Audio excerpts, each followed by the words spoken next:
Nakatutok si Tina Pangaliban Perez.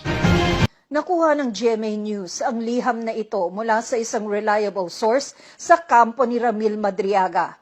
Gagamitin lamang si Marcos bilang political tool. Pagkatapos daw manumpa sa tungkulin ni VP Sara noong taong 2022, sinabi ng dating Pangulo sa isa namang pulong kasama si Madriaga at ilang retiradong general, ang plano niyang alisin sa pwesto si Pangulong Marcos sa anumang paraan. Uupo bilang Pangulo ang anak niyang si Sara Duterte at maaari pa rin itong tumakbo sa 2028 presidential elections.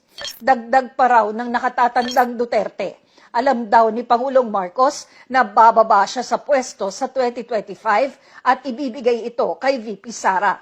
Kwento ni Madriaga, bago mapatalsik si Marcos, magkakaroon ng mass resignations ng government officials, mga rally, pagpaslang ng mga opisyal ng gobyerno, civil disobedience at pagsalakay sa Malacanang Palace na mga kinuha nilang mga grupo at individual. Ito raw ang assignment ni Madriaga, ang mag-recruit ng mga makikibahagi, kabilang ang mga kriminal at kahit mga sindikato.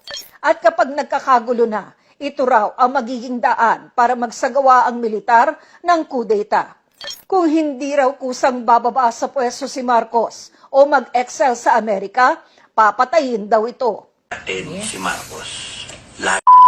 Pinagbigyan lang namin yung INC eh. Kapindado na naman. Peaceful rally daw eh. Kaya pinagbigyan namin. Ayan na naman kami. Nantala na naman kami. Nagantala na eh. Putya. Gusto na nga namin. Ano na to eh. Ratatatat na lang eh. Pusin na natin to. Gawin. Si Marcos, i-terminate na natin. Yes, hindi resign. Hindi lang resign. May option pa siya eh. Ayoko mag-resign. Inan nyo. Ayoko mag-resign. Totoo yan. Hindi. Dapat yon terminate natin si Marcos.